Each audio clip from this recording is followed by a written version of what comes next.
one day we will find all the things we left behind. The only reason we're alive is to one day be divine. When our thoughts have been aligned, our world can be defined. The only reason we're alive is to one day be divine. Hello everyone, welcome to Your Brand, Your Business. This is the third and final episode of our agencies series. We love these ones because it means that Ernest and I get to bring someone on and ask them questions and then they talk the whole time, which is super nice. I'm Galen Herbst Cortina, your host. Ernest Jones is my co-host. And today our guest is Ryan Fairchild. He's an esports attorney with Brooks and Pierce, or Brooks Pierce. I don't know exactly always how you say law firms. And is currently, as he was just telling us, free of the Dota addiction. But I was actually kind of worried that this episode would draw me back in because that one's always dangerous, especially since this would normally be TI time. This is like the danger time of year for me.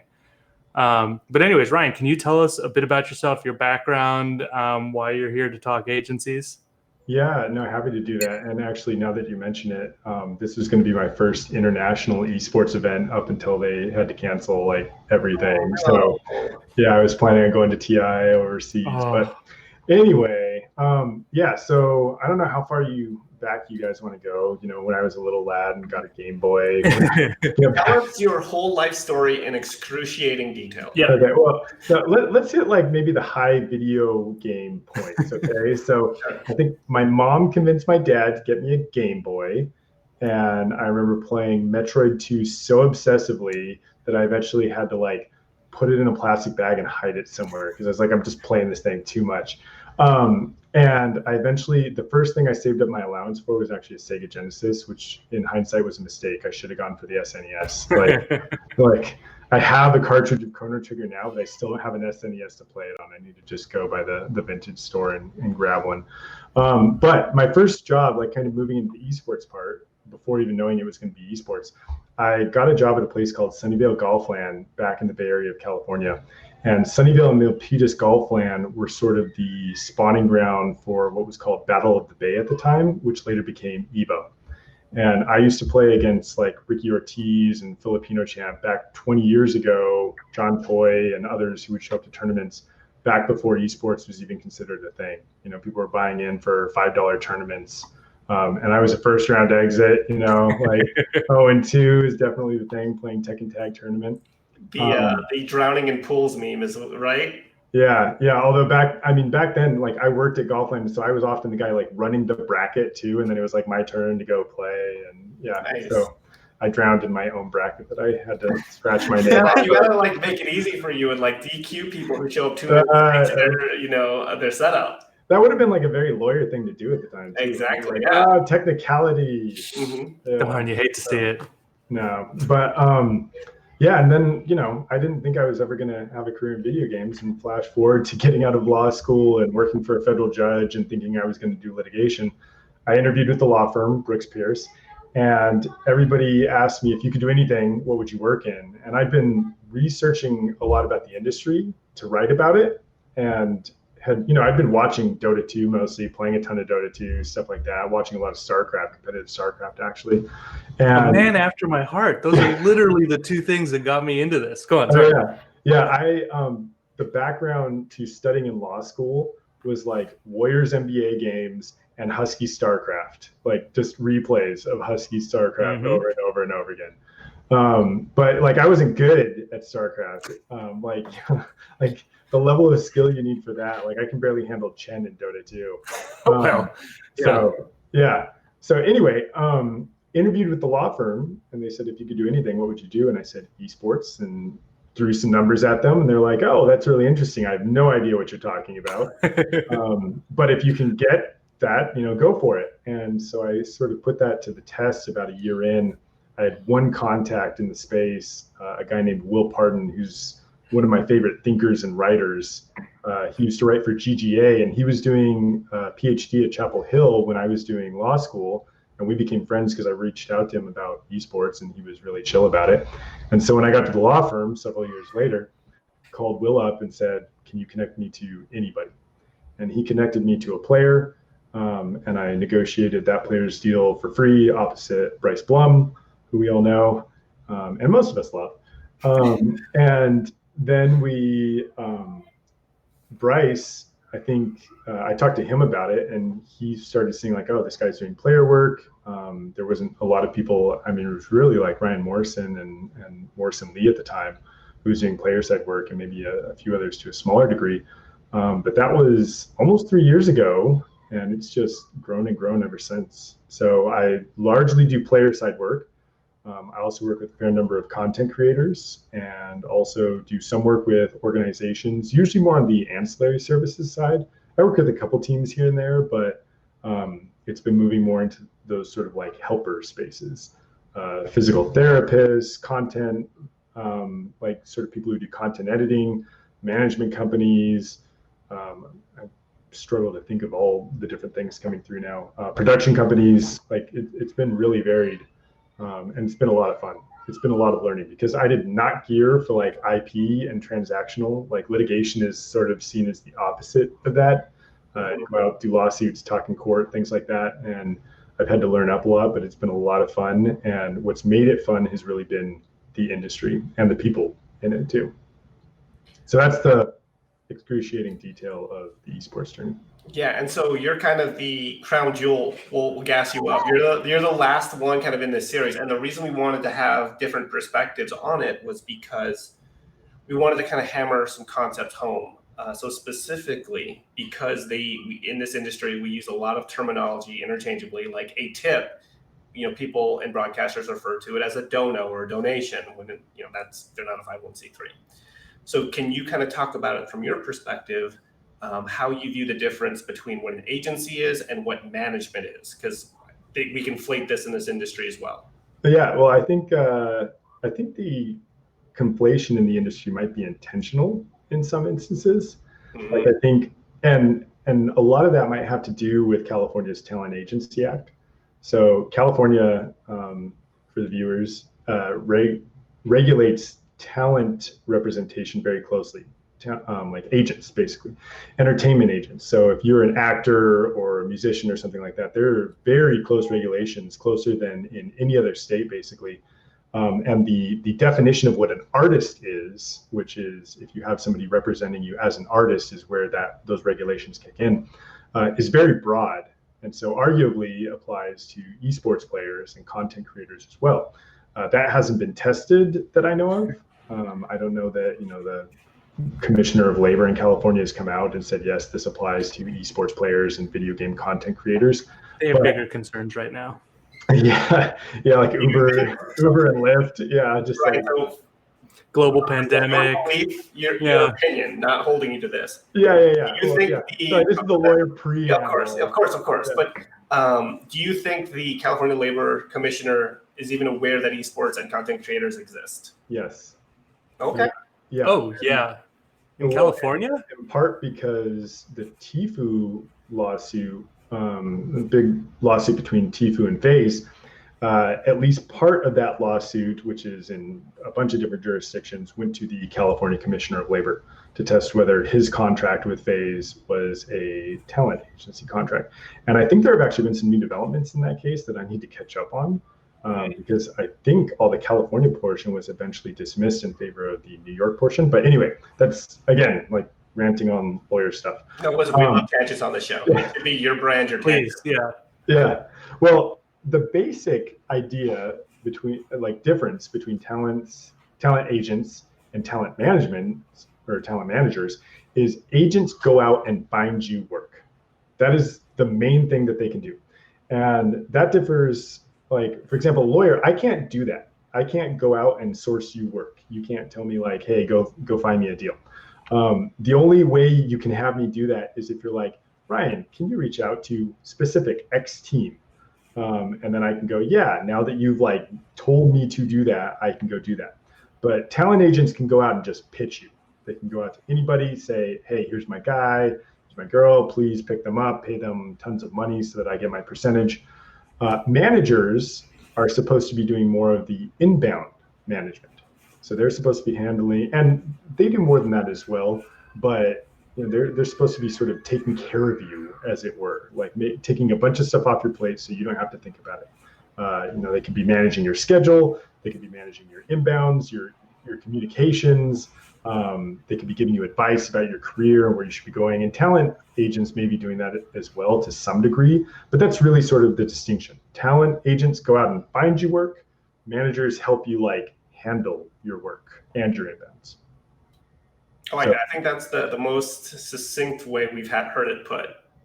Because the management side is tough, right? Because you start thinking about all the things they do, but that analogy of, look, agent finds you work, management helps you handle the work. Yeah.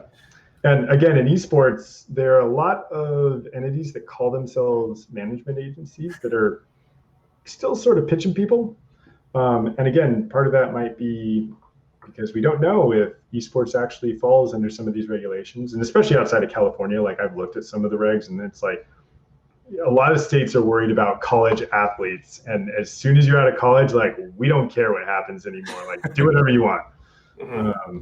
So California tends to be sort of, as with many laws, sort of the leader on that front. And since most of esports is still in the US, in California, that's why I think a lot of people are sort of cautious about it. So here's an interesting question that we didn't actually ask anyone else on this series. So I'm putting you on the spot, Ryan. All right, yeah. Should you be concerned if you sign with a quote unquote management company, but they're finding work for you? Is that in and of itself a red flag for you? Maybe, but let me put a qualifier out here. Lawyers love qualifiers, and I appreciate what we call a hot bench, where the judges are actively giving questions and see what we've got. So let me say this: just because, for example, a talent agency isn't registered doesn't mean they won't do good work for you. And just because the shyster agent is sort of a classic of Hollywood too. Just because you're a registered agent doesn't necessarily mean you're going to be good either. Same thing with maybe CFPs or CPAs or lawyers even. There's a mix of it. For every who's a good lawyer. I don't know. We'll throw a Bryce out there. For every Bryce, there's a Better Call Saul out there, right? I tell my clients look, just the 3 letters doesn't mean I'm good. Oh my God. That's so true in my industry. It's horrible in my industry. Yeah. Well, especially frankly, Galen, with your industry, my mom was going to a financial planner, and I was like, Mom, really at this stage, look at the numbers in an index fund and just leave it there. This is years ago. Get monkeys to pick your stocks. No offense, but no, that's more or less my investment philosophy is set it up low cost, forget about it. So I agree there. Yeah. But it's this industry is dangerous. The funny part is we actually have regulations on our end to make sure that agents aren't doing the shady side of our business too, basically, because you run into that all the time with an athlete going, hey, I just signed this contract, or an artist, right? Hey, I just signed this contract, and now what do I do with this money? And the agent's like, I had a friend tell me about this building that he's building. You're like, no. Use my ICO that's backed by a dispensary. That's not exactly. No, anyway, sorry. So tangent. Well, actually, go ahead. To add a little bit to that, to Galen's point, I started looking at becoming an agent while being a lawyer. And one of the things that I realized in looking at a lot of also misconduct of lawyers and agents is once you start getting into that managing the finances side, as lawyers, that's where you really can run into a lot of problems, but also with agents, that's where you can run into a lot of problems as well. So it's good to think of your team of professionals as having different specializations and trying to keep them within those specializations as well. There's a reason they're specialized, hopefully, if they're good. And there's a reason why we regulate these things to keep them apart and to have ethical rules. That must be actually, since you focus especially on Dota, at least a little easier with MOBA players, right? You don't want your 1 trying to play a 4 and vice versa. Unless there are a couple players who can pull that off. Pretty sure Crit could play anything and make a team better. And there are other people out there like that too. I'm talking, that's fair. I'm thinking post-draft. Yeah. Oh yeah, fair enough. Yeah, like there's a reason. Yeah. Anyway, different types fit. But how do we get onto this? Because there was a. Well, listen, this is a tangent. I'll get us back on the rails. So okay. You had preempted, which we appreciate, the question about the difference between agency and management, and then circled around to this. Right, and I had asked you that question about, well, should you be concerned if your management company is sourcing you deals? So do you have anything else you wanted to expound on that topic? Let me say this. The best thing you can do to vet anybody is to ask other clients how it's gone and to ask around in the industry. I don't think that a management company per se sourcing you deals is a concern as long as they're actually doing a good job. There are things that I see in agency contracts that give me concern that become red flags, but just because they're sourcing deals in and of itself is not necessarily a reason for concern. There are other things that would definitely jump out before that I would be concerned about. Gotcha. So if you're a creator, how would you determine, the right time to start working with someone, and how would you go about doing that? So, are you looking at your own concurrence? Are you looking, how would you decide it's time for me to make that leap as a creator? So I think some of that question is better answered by a manager or agent, but let me say this. I work with some management companies that work with like mid-level YouTubers to maybe some top tier content creators. And they have talked to me about people who do micro influencer work where they aggregate a bunch of people. And so, if you're getting really any sort of traction, you can at least probe it. I mean, there's no harm in it. And you could go ask people, go reach out and say, hey, at what point should I be coming to talk to you? Like, what sort of things are you going to be looking for? And at what point will other people be looking to talk to you? Because I don't think if you are really looking to be a content creator, and let's do two different things. There's trying to become a content creator, and then there's like people who just go out and do stupid stuff, and then the next day they're hitting like 3,000 concurrents on Twitch or something, right? Like, I was working with a guy who 6 months ago was starting to pull like some decent numbers, but I could see his trajectory and who he was playing with, and he just won a Fortnite series championship with some other people, and he's massive now, and he just got signed to a really big brand. And there was even another big question that comes up is, do you sign to a brand or do you just grow on your own? So if you are trying to become a content creator, I think talking to a lot of people and figuring that out is always a good idea. And if you are just out there like doing stuff for fun and then it starts to hit, like you will probably know when it starts to hit, like that first kind of moment with like, whoa, like I've got 50 going or something, where if you're getting 50 concurrents, like you should probably be talking to somebody already. Like just even on that micro scale, just to say, hey, when should I be talking to this group versus this group? They'll tell you. Because I imagine you've seen from your experience creators and esports players who have teams of and when I say teams, like the professional team of varying size and expertise. Yep. Right. And either we'll have a point person that then manages all of that, or maybe they're the point person themselves. We always say on the show, like if you're signing any sort of contract, you need to talk to a lawyer first.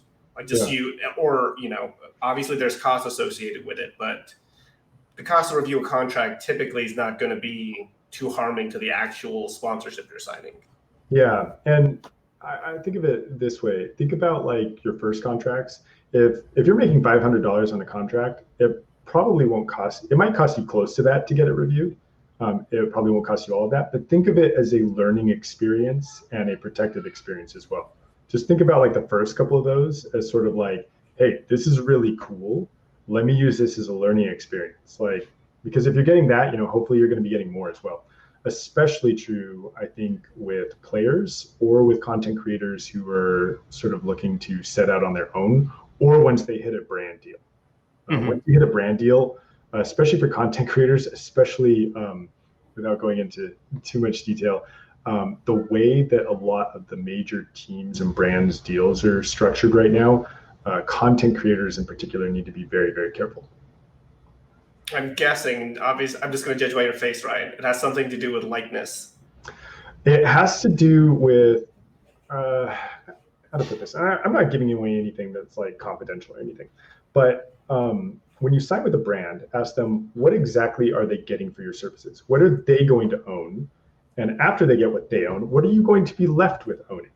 And so it's not just your likeness or image. You do want to know how that's being managed, but are all of your VODs going to be owned by, company X? And, company X is like, oh, you can keep using them. We don't actually own them. And then, they get sold to Disney, and Disney's lawyers come along and they're like, we've made copyright last, 100 years. So let's look at these contracts. And it turns out we own everything. So is Disney notoriously litigious? I've never heard that before. Is that a thing? Wait, are you? Okay. He is being sarcastic. Yeah. Do not cross the mouse. So let me. Disney has like a whole section of its legal department devoted to like Star Wars continuity and licensing. So like, not only are they checking like licensing of Star Wars stuff, they're like, these two people can't appear on the same thing together because they come from like alternate. One's the animated series that isn't part of canon, and like these two people are dead, but like at different times, so they can't appear to. Like there's junk like that going on. They've got the red shirt guy that Blizzard has, but a whole team of him and their lawyers. Yes, nice pull. So actually, I'm gonna kind of rephrase this question a little bit because you kind of touched on it, Ryan. So you talked about how like a lot of creators will try to do this themselves to a certain extent, right? They'll source a deal, or someone will approach them. It's a small deal because they're just starting. We've talked about the advantages and disadvantages of it, so feel free to expound on that. But additionally, do you want to share like some nightmare stories of when they think they can do it themselves and they actually can't? Oh gosh, about this. Luckily, the parts where it's hard for me, usually the bad stories, are where people are trying to unwind the clock.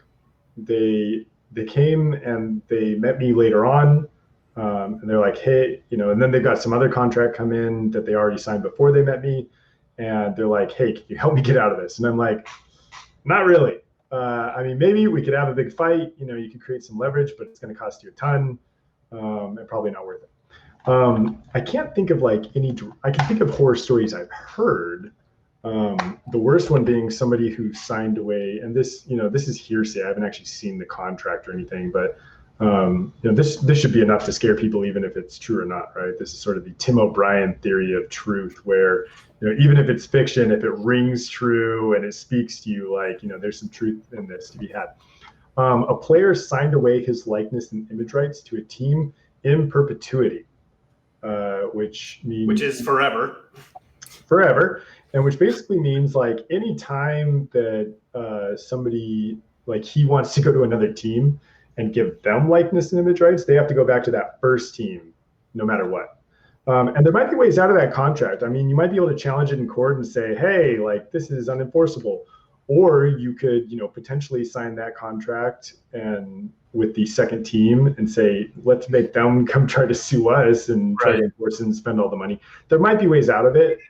They're going to have varying levels of cost and stress. And so the better thing is to just, figure it out from the beginning. Let me say this too, because there are a lot of different professionals you can get on your team. And like you said, you tell people to go talk to a lawyer. I tell people the first person you want to talk to typically is an accountant. Frankly, I just think like accountants tend to have you tend to have one of the lower cost points. And you also tend to have a lot of really good advice that leads up just to the boundary of legal issues or financial planning issues, for example. And so accountants are really good at telling people you need to talk to a lawyer about that, but also really good about doing things that people sometimes think they need a lawyer for, that they can still get help from an accountant. So for example, setting up an LLC, let me give some basic advice here. Like setting up an LLC is basically a form. And if you need anything beyond just setting up the LLC for like tax purposes and liability, most people can do it on their own and they're going to be okay. Like if you need an operating agreement, if you are going to get into anything more complicated than just setting it up and sort of having it for the tax purposes, then you probably need to talk to a lawyer. But that you can probably do on your own. Getting an EIN, you can probably do on your own. But again, like an accountant probably can help you a little more readily with that too. It takes 10 seconds online. Yeah. There have been times where Ernest or I have said to the other, wait, did you do that for him? No? Okay, I'll do it. Takes 10 seconds, but yeah, it's fast. Yeah, I mean, so this is kind of me. I don't like them doing it, but that's because, and no offense to any clients that are potentially watching or anyone who is a future client, I don't trust them to do anything. And so they'll set it up and it's like, oh, it's a trust, right? It's like a trust EIN, and then IRS is expecting a different form. No. It's very easy to do. It's one of those things that it's very also easy to do something and click the wrong radio button. Well, that's why I tell people for EINs, go talk to your accountant. Like, we can do it, but it's going to cost you more. And we're probably going to have a paralegal doing it. So, go have your accountant do it. Another thing too that I think, and again, let me say this again, especially with managers and agents, the most important thing you can do is vet them, because a lot of them don't have to go through licensing like we do. So a lot of people can just put themselves out there. Whereas if I have a bar, license number, there's at least some level of rigor I've had to go through to get that. You guys, same thing. Like, those 3 letters at least meant some minimum level of accountability. And if we screw up, like, there's a pretty clear line of how you hold us accountable for that. With managers and agents, especially in esports and video game content creation, you don't have all of those protections. So all of that is to lead up to vet your managers and agents very heavily. But I have found that a good manager in particular, especially for somebody who's smaller, there are a lot of really good affordable options where they can really help steer you in the right direction and help to manage you in a way that is very helpful.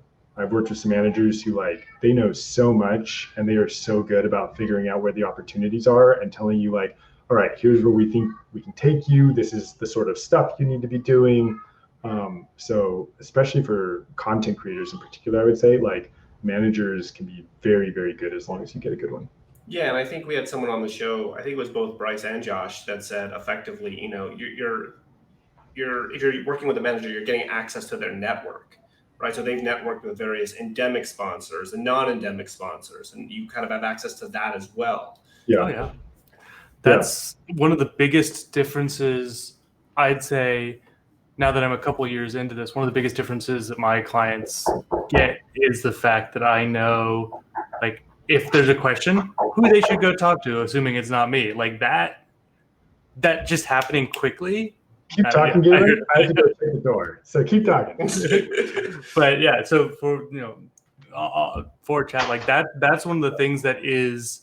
Say hi real quick. Just wave your camera. He's gonna say he's got some kids. Okay. No, hello.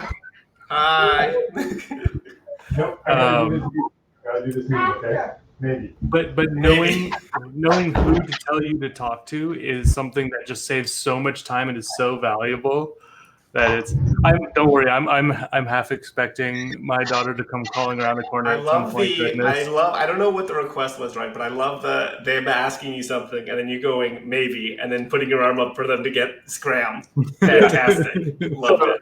Yeah, well, they're asking me to play video games. Love it. They're playing a lot of tower defense games. Those are fun. Yeah, which can be fun. I'll say that. Listen, I will still go and play Bloons if I'm, like, super bored. That's literally what they were asking me to Bloons play. is so fun. Bloons TD6. So, I don't know if it's 6 or what. I just sort of Google Bloons and find the Flash version of it. Oh, nice. That. Yeah, they paid money for it out of their own allowance. So, yeah. All right. I bought them plenty of games. They can. I buy them good games. So on that, so you're talking, we're talking about the question you should be asking a manager that you intend to work with, and you've got, like, okay, talk to them about, who their current clients are, and talk to those clients and figure out, what they like, dislike, what works, what doesn't. What other questions do you think, you should be asking a prospective manager or agent? What percentage do you take, frankly, on what types of deals? How can I get out of this contract? Mm-hmm. And if I get out of this contract, how long is the reach of your percentage? Like, how long keep going beyond the life of the deal itself? Because typically they want to keep, there's typically some sort of runway for whatever deals they've worked on, and possibly for deals that you get on afterwards. A big thing for talent or for content creators in looking at management deals, especially for the pseudo talent agent ones, The biggest concern I have is sort of where they do these aggregate deals. And let me just give it an example. I've heard this happen a lot throughout the industry, and it probably still happens. Let's say you've got let's say you've got a roster. The management company has a roster of 100 talent that creates content. And they get approached by Coca-Cola. And Coca-Cola says, we want to give you $1 million to get us X number of eyeballs. And they're like, great, all right. And they know that 10 of their content creators in aggregate will get them that number of eyeballs. And so they go to each of those 10 and they say, hey, we'll give you $10,000 if you do this campaign, basically. And then they go out and they pocket $900,000. Now, that's an extreme example. I hope that's an extreme example. I haven't actually seen an example like that, although given some of the provisions, I can see that happening. And so one of the most important provisions I look for when I see these management deals is, can you do these aggregate deals where we don't get to know what the terms of the economics are? Because to me, those are very concerning. And it's one of the things where I would say, all right, what other options do you have for management companies? And some very big companies use these things. But for me, it's I'm concerned when I see this. And how, I mean, my question there basically is, how would you know if they're answering truthfully? Is there any way to audit that? I mean, that's the other thing that I ask for is audit rights. I mean, I definitely get like some sort of right to get reports. I would have scheduled reports, so maybe an annual scheduled report, and one right to ask for a report at any time during the year. Try to push for some of those things. These are a lot of the procedural things that people think are boring, sort of like, choice of law provisions and jurisdiction provisions. Guess who doesn't think choice of law and jurisdiction provisions are boring anymore? TIFU. There's a reason that people fight over those. Yes. On the back end. Not probably the creators, but the lawyers, right? There's a reason that they fight over those. Like they are important. And you need to think about, like I put in every memo, this is where you would have to litigate in the event of a dispute. Like you are agreeing to go to Los Angeles or go to Des Moines or wherever it is. And think about whether or not you want to do that. Because let's say you're pandemic. Yeah. And let's think like maybe you're based in Europe. Like you want to fly to arbitration wherever, like, and that's another thing. I mean, push for like telephone or video Zoom now at this point. So anyway, those are some other questions I would ask. Yeah, that's a good replacement title for the show. The important but boring stuff. Yeah. So on that then, what sort of reports would you be asking for? As like, would they be specific or would they be kind of broad where you can request the findable reports at the requested intervals? No, so I would want basically financial accountings. I would want like, here's the deal, here's how much money came in, here's how much went to your bank account, and here's how much we kept. And then you can take that and you can go match that up against your bank records.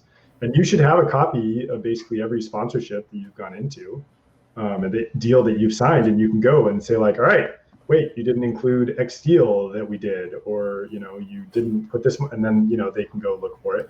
Typically, there's also some sort of true up, like if we audit and you're off by some percentage, then you have to pay for the cost of the audit. So content creator, I don't know if you do forensic accounting or if that's even necessary for this, but content creator comes to Ernest and said, here's my financial accounting, please figure out if this is right. And then you look at it and you tell them if it's right or not. What is this dream world that you live in where they come presenting you with financials to be audited? It's fantasy land. I'm trying to help you out here, Ernest. That's fair. I get to brag a little bit. I'm also a CFE, so certified fraud examiner. So actually, I've been super busy the last 2 weeks. I've been doing litigation support for a company. I've used people like you before. Yeah, it's not fun. It's one of those things where I have to be very particular about the cases I take because of the time commitment. Oh yeah. And it's just like, look, how much do you actually need? Because oftentimes the scope ends up being twice as much as it is initially. Yeah, so where I've used CFEs the most is in nonprofit cases, and that's even really, yeah, 100% believe that. Yeah, huh. Because are people using it as a vehicle to siphon money or something? No, I mean, the main reason that you get there is just to make sure, because IRS requirements for 501c3s are so strict. and like much more accountable. So you have to make sure if there's like, I don't remember what the standard is right now, so don't hold me to it, but like if there's indicia of fraud, you at least have to have done something to have looked into it. And that may be just like, we looked at it, didn't seem like there's anything there, or we went and got a forensic accountant. Anyway, we're getting off of esports a little bit, but there you go. Forensic accounting. Show of tangents. I do not miss my nonprofit accounting life. Yeah. Okay, so here's something. So this changes a little bit towards the management side. So you're creator A, you're kind of starting to see some deals come in, and you're looking to kind of take some of that burden off. What sort of services should you be looking for from a management company? What would you consider sort of the core suite of services, and what are some of the sort of auxiliary services that maybe someone could look for if that would be helpful for them? Yeah, so handling your emails is honestly like a big one. And there's some people, I know like Justin Wong, for example, very prominent fighting game player, one of the best of all time. Like he just does it all himself. And he sort of, sets it up in different ways. And I think he sort of has fun with it. And whenever he decides to retire, he's probably going to make a killer agent or manager or whatever. But, handling your inbounds and cleaning out your inbox and just handling a lot of that, like little day-to-day, like getting through stuff. Like I've got an assistant who helps me with stuff. And I still wish I had somebody who would just like sort my inbox even more, because that's a nightmare.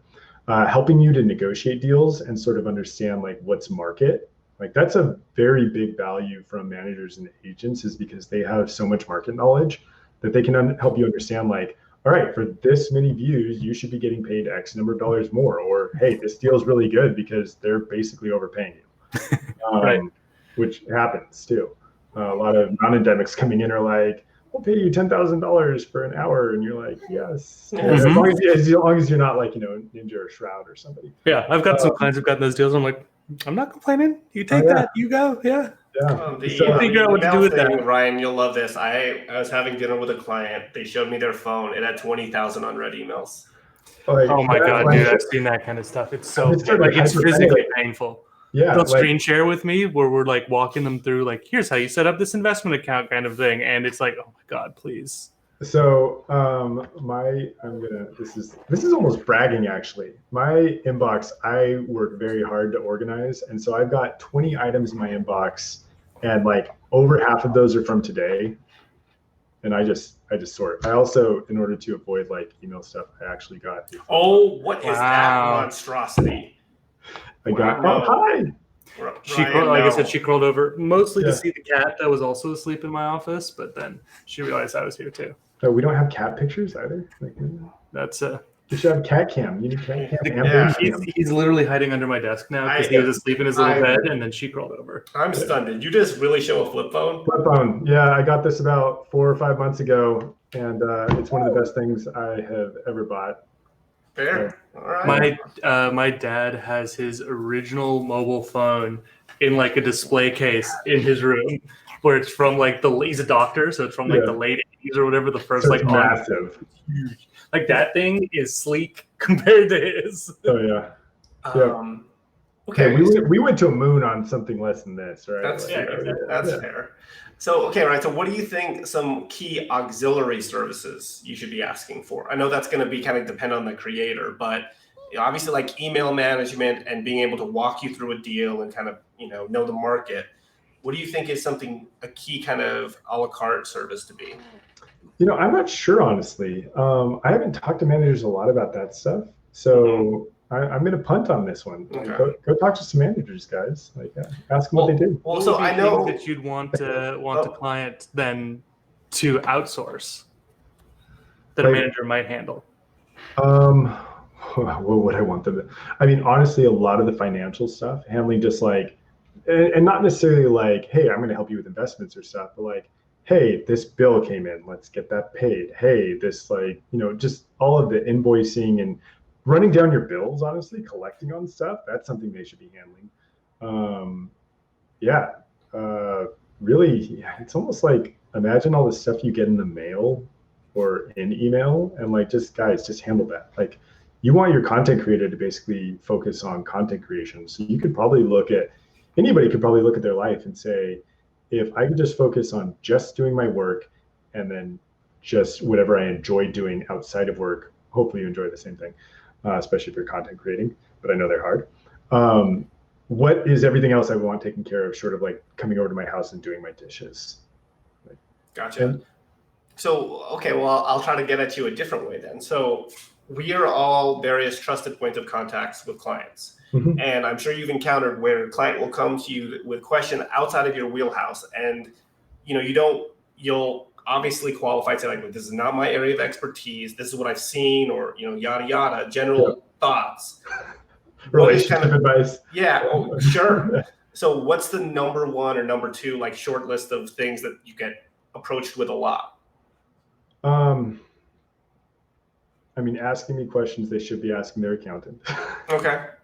Gotcha. And that's actually probably the biggest thing is like, no, you should go talk to your accountant about this. And the other one is like, hey, can you get me this type of deal? And it's like, I'm not your agent. I'm not your manager. And I really like, the manager should be the traffic cop in many ways. Like they should be the person's, like, talent goes to them, hey, here's what I need. And then manager goes out and finds whatever it is.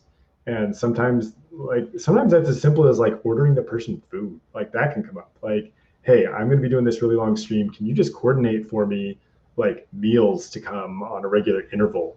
Can you tell me when I need to hit certain marks during my stream on sponsorship things? We're starting to develop software for that sort of stuff, but managers help with those sorts of things too. They make sure that talent hits whatever the sponsorship deliverables are.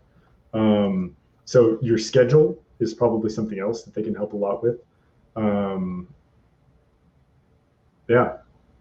So essentially your view of kind of what a manager should be doing for you is they are the filter for all of your and maybe even some of your content, but non-content creation activities, right? So whether it's sourcing bills, running down collections on sponsors, paying emote artists, or finding you an emote artist, or finding you an accountant or planner or lawyer or whatever. Video editor, stuff like that. Yeah. Yeah. Gotcha. Yeah, like all of that stuff. And it should, one, let me say this as well. Just because I'm saying that's all the stuff that they should do doesn't necessarily mean that they will. Like they might take a higher or smaller percentage or lower percentage depending on how much of that stuff they're doing.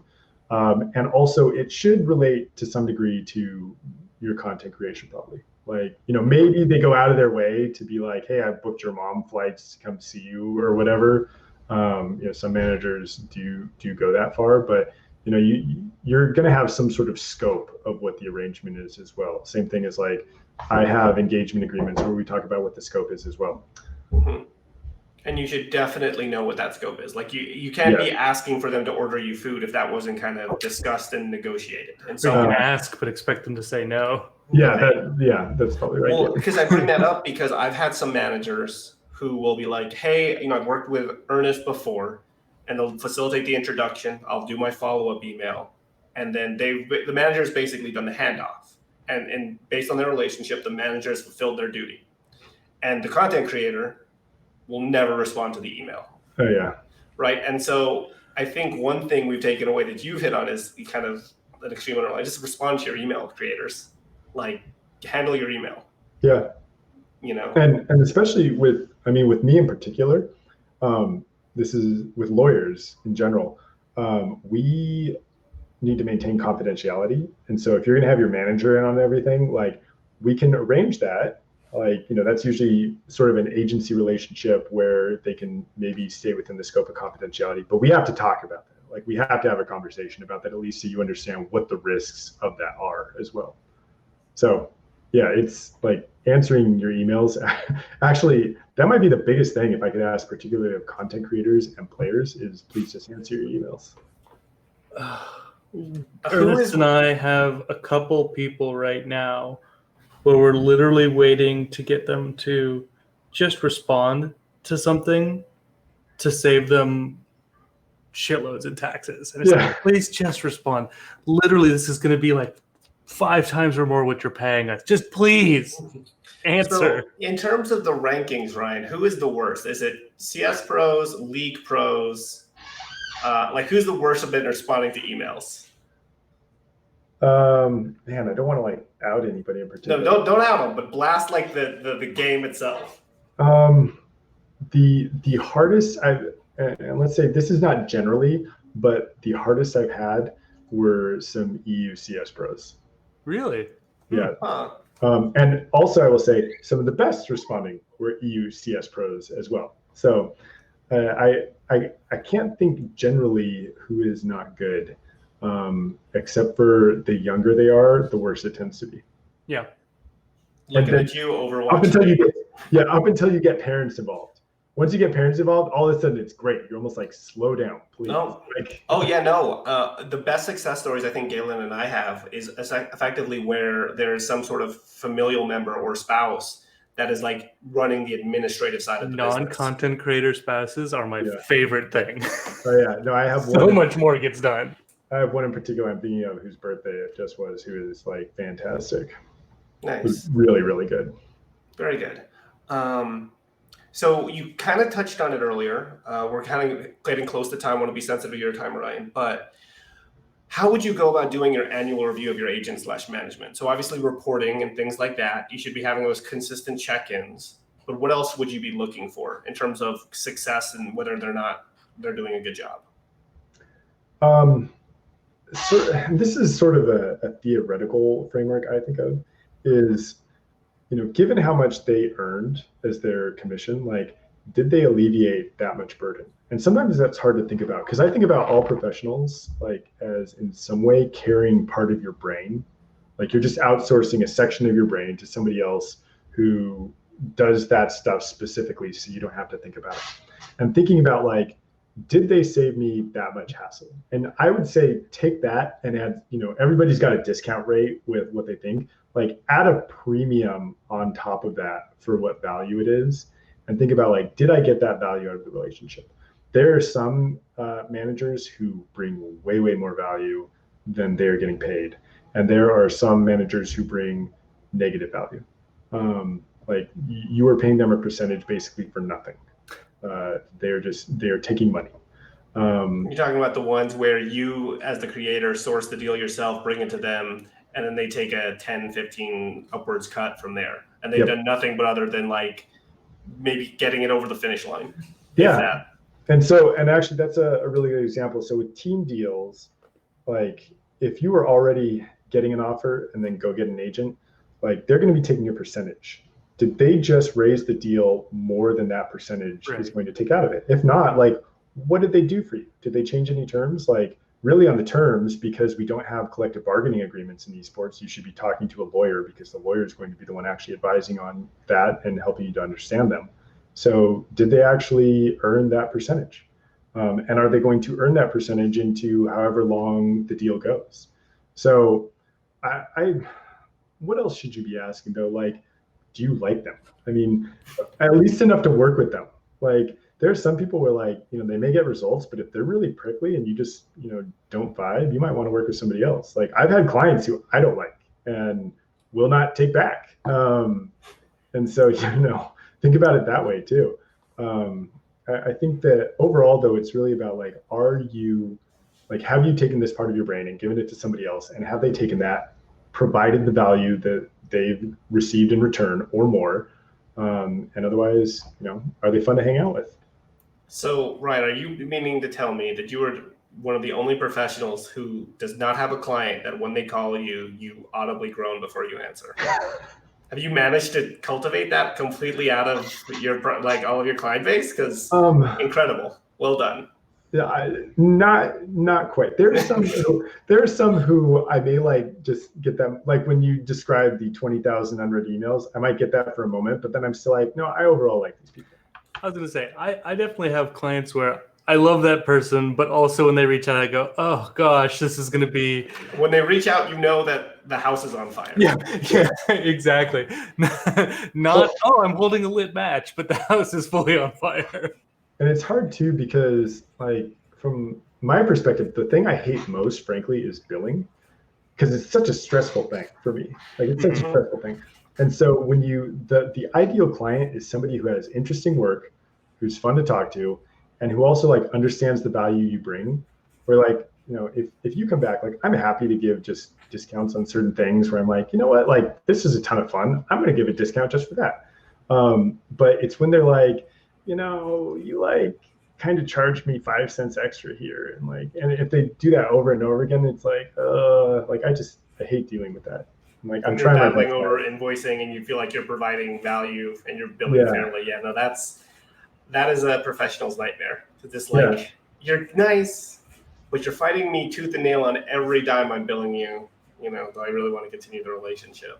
And I will be the first to acknowledge, like, professionals are highly compensated, and it sucks to see those bills. And I've been on the other end of those bills too, when I've paid for trust and estates work, and it's like, So man, expensive. yeah, Good to do. It's cheaper than probate, but yeah, and it is. It's just, I get it.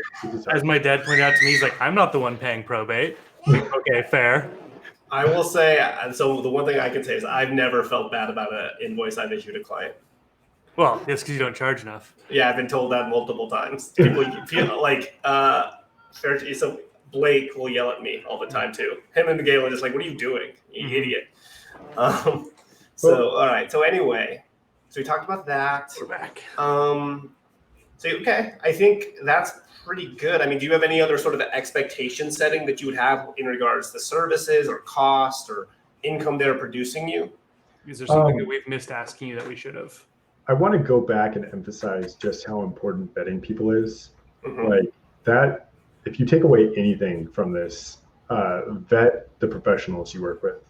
And don't, another thing too, this is particularly to players, again, just because esports is sort of like sports, it's not like sports.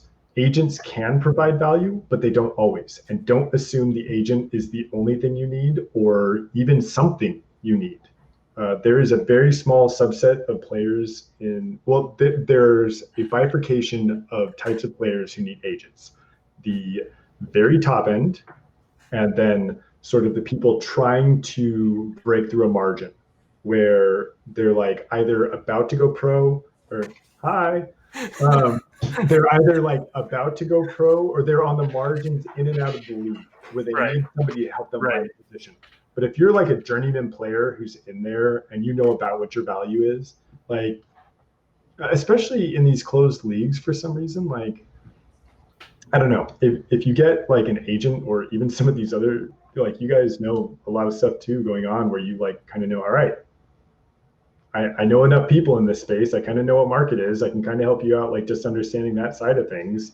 You don't really necessarily need an agent. So, but you should definitely have an attorney look at the contract if you aren't comfortable with them. And that's kind of a distinction we've made multiple times when we did this series.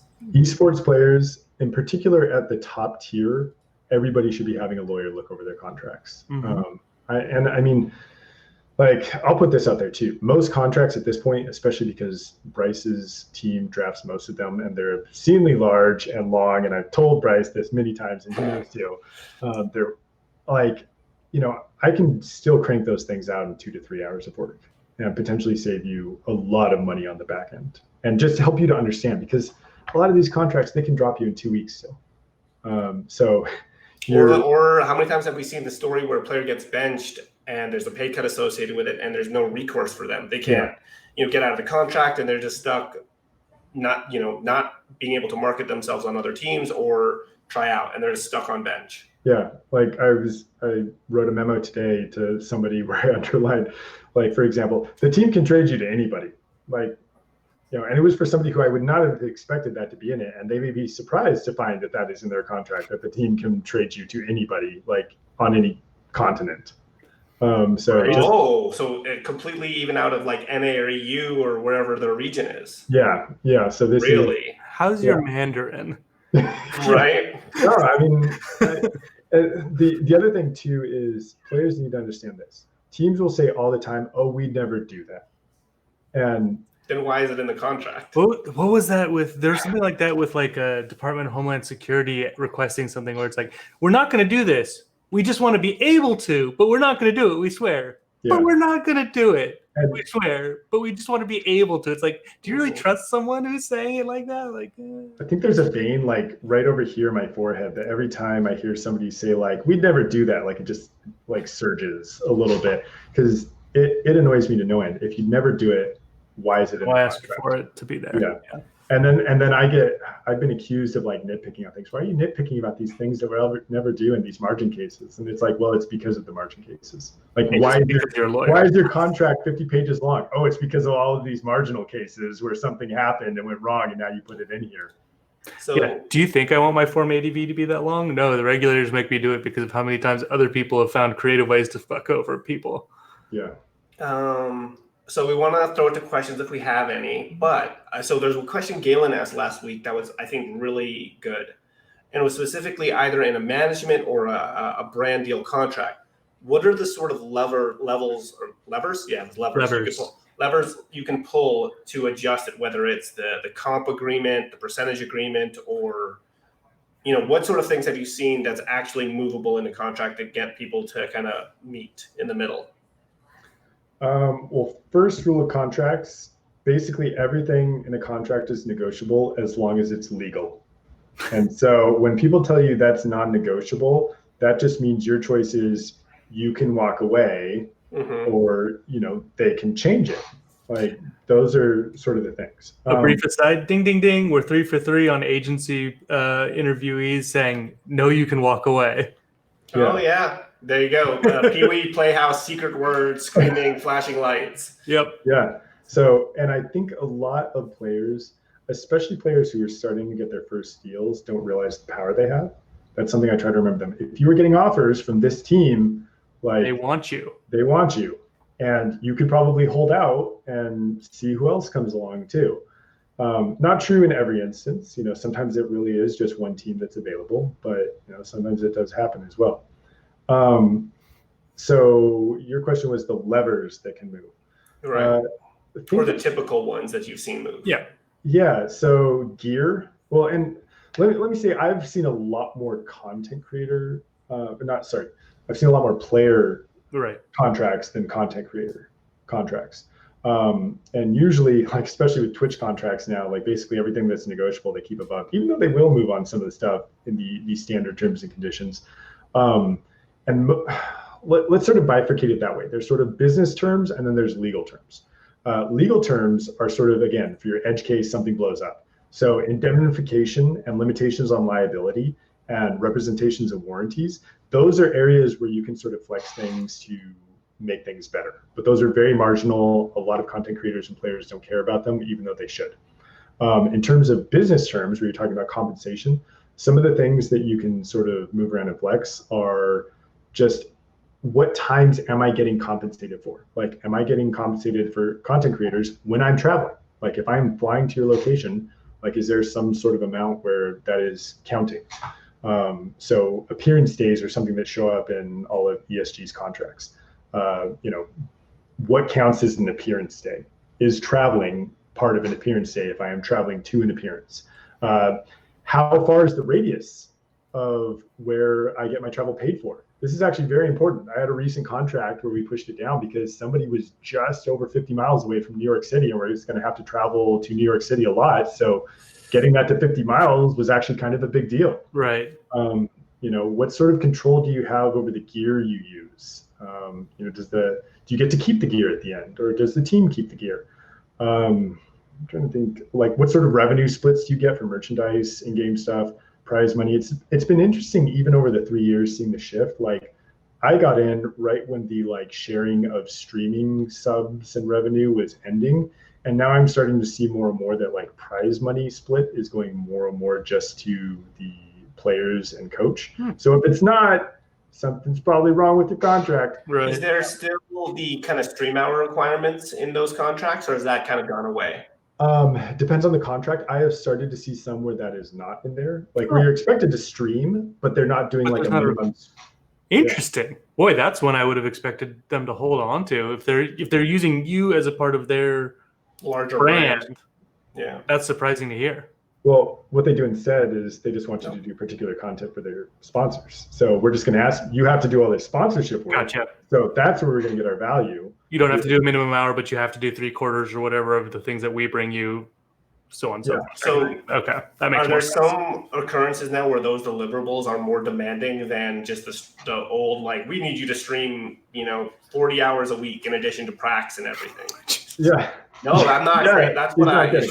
Yeah. I No, know, but just I've definitely had memos where I've said, just so you know, X amount of streaming plus Y amount of practice plus competitions plus a normal life plus appearance days is going to be like a 120-hour work week. I know. Well, and I'm not, 24 and single anymore, so that does change my perspective. But damn. Yeah. Yeah. And so when you work it out, you're actually making less than minimum wage, just so you're like, there are those sorts of things that come up. People love to get paid to play video games, but Know your value. I should start showing some clients like the studies on when you get paid to do things you love and what happens to happiness or not. Well, what is it, Galen? Becomes a job.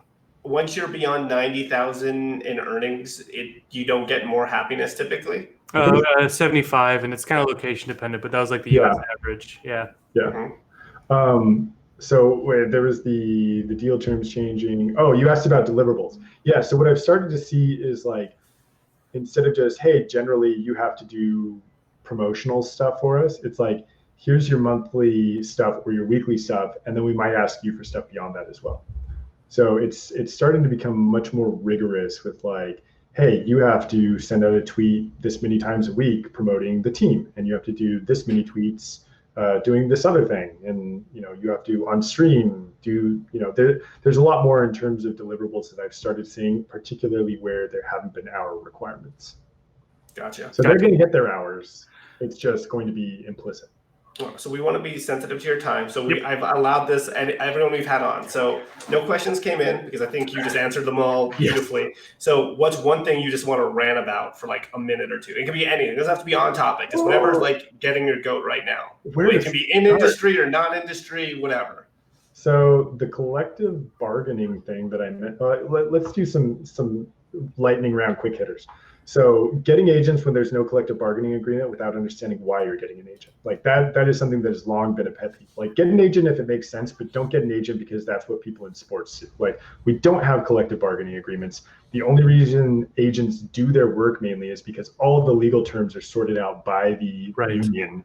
And esports antitrust too. Actually, you want to know the biggest thing that pisses me off? Yes. Is that here we go. Wow. Right there. You talk about it. Is actually that a lot of video game publishers, I think, are preventing esports from hitting its maximum potential. And they're doing it because, I think Riot might be the closest to doing it right. But like Activision Blizzard, like just consistently, I think, shoots itself in the foot. And don't worry, they have the MLB involved now. Oh, I just saw that today. Yeah. Sorry. So effectively, the jokes write themselves, don't they? Well, and let me say this. All right. So StarCraft, probably one of the best watching esports in the world. You don't have to understand. You can understand two armies going at each other and follow the flow of that game without knowing all of the intricacies. And then there are layers and layers of intricacy you can get into. Arguably the best esport of all time. It's what got me into this industry by itself. Dota was the second, but that was the first. Where are StarCraft esports? Where are they? They do not exist. My theory is you can't sell franchise slots for tens of millions of dollars for this because it's an open circuit. And so what have we done to StarCraft? One-on-one. The team events, like the TESPA stuff, is a lot smaller than the individual events. Yeah. So, I mean, my conspiracy theory is that Blizzard basically saw like, hey, this is a marketing venture. We can outsource all of the risk for it and take in a bunch of capital, basically just do a financing round we're financing around our marketing arm. Yeah, we're financing around our marketing arm. Like, yeah, there's a strong argument for that. I mean, I would argue of all the current esports, I would argue CSGO does it best on the competitive side, but they have all kinds of issues still. Yeah, and Valve is sort of the flip side to Activision Blizzard, right? Like, so laissez-faire where it's like, guys, could you just get a little bit more involved? Listen, there was a meme. I mean, Ryan, I don't know if you know this, but when they patched, what map was it? Not Mirage, but I can't remember the name of it, but they put a bench so you could like get in mid, and all the players were like, oh my gosh, what do we do to get our highest player count? We'll just add a bench in mid. It's perfect. Do nothing else. I mean, nothing that's from that rotating. what the Valve model, business model, Yeah. has. But The Valve business model is like God is up in the heavens and something goes wrong. His people clamor for so long that finally God reaches down and like hands this little bit of wisdom down. And it's like, don't screw this up or I'm coming back down here, and then like retreats to the heavens and is like, good luck with figuring it out. well, and on the Dota side, when they do actually step in, it oftentimes ends up with the events of like, hey, Slacks, that cool Midas mode thing that you communicated about with us and love and worked so hard in, we're putting a minor on that same day. Like, circling back to Will Parton, who got me into this industry, so I still feel like I owe him to this day. Will Parton wrote an excellent article about why the international is one of the worst things for esports. Oh, I think I read that one, basically. Effectively that, the major's everything and it causes players to swap and there's no real team consistency over time. Was it that article? Yes. Yeah, that article was great. Yes. Yeah, Will is one of the best thinkers in the space, and he's turning his massive brain and writing prowess to platforms more generally. So Twitch and Amazon and all that need to watch out because Will's coming for him. and I was saying, Valve's crying into their millions of dollars from their quarter of freaking sales going to the international prize pool and 3/4 going to Valve. Yeah, no, I mean that's the problem, right? Like, so this is where I think the most interesting legal work will eventually be done in this space. Is there is this intersection of intellectual property creating this monopoly, and then creating an industry from it. And so antitrust work in this space is going to be some of the most interesting. And I think that eventually, like, either games are going to need to go into the public domain after a certain amount of time, or Valve's starting to do some things where they like have allowed, you got Flashpoint, you've got the ESL League, you got some of those things going where they're sort of letting it, they're experimenting with it. But publisher control over games that have basically taken on this public good type role, that is going to be the interesting legal area once we get an administration that kind of cares about antitrust that doesn't represent its political interests. Anyway, moving on to that never happening. Well, I wanted to say thank you, Ryan, for coming on. This was awesome. I can't wait for maybe this series that all get cut up with me being increasingly shaggy over the 3 weeks of it, and then hearing everyone's answers. But this was awesome. Thank you so much. Thanks for having me on, guys. I always have fun talking about this. We really appreciate it. Where can people find you? If someone was sitting here moved by your expertise and or holy shit, I need a lawyer, where can they find you? What should they do? So because I'm doing this sort of thing where I only check my Twitter DMs once a week or every 2 weeks, just because that's, I bought the flip phone, get off Twitter next. I appreciate you responding to those, by the way. Yeah. But I am on Twitter at Fairplay Esports. The better place if you really do want to reach out is Fairplay Esports number 7130 on Discord. And then rfairchild at brookspierce.com. And actually, this is something that Devin Nash taught me. If you Google Ryan Fairchild, I am the first result that shows up for 6 results. So that's probably the easiest way to find me. That's weird. I'm the first one for Galen Herbst Cortina as well. I don't know how I pulled that one off. Man, so here's my thing. Here's my name. So listen, my name is Ernest Jones. And if you look up Ernest Jones, you will find a jewelry store, department store in England. So it's very difficult for me to kind of break through. It's not great. But at least you're not 1949 on Twitter. But then I think I'm at the bottom of page 1. Maybe if you do CPA or something relevant in taxes, I'll come up and you'll see my stupid face. So anyway, do you want to go ahead and close this out, Galen? Yeah, absolutely. Well, I would say you just told us you're a CPA, but go ahead. Tell us. Okay, the rest official. about you. What up? It's your boy. No, it's my name is Ernest Jones. I'm a CPA that helps content creators, esports professionals, game developers, and anyone in and around our industry with their taxes. Yep. And I'm Galen Herbst Cortina. I'm a financial planner who works with streamers, primarily some folks in the esports space. And if you can spell my name, I'm pretty easy to find. So thank you, Ryan, for coming on, helping us with all this. We appreciate it a bunch. Happy to do it. And Ernest and I, as of right now, do not have a show scheduled for next week. topic-wise. We do plan to be on here, but we don't have a topic yet. Yeah, we might take a week off to kind of get our next content offering figured out. But if you have any suggestions, please either DM us or in the StreamerSquare Discord and let us know if there's like a subject area you want us to do a deep dive on over the course of a couple weeks. And thank you for tolerating the shouting babies in the background. Love it. All right, bye everyone. Bye. Have a good night.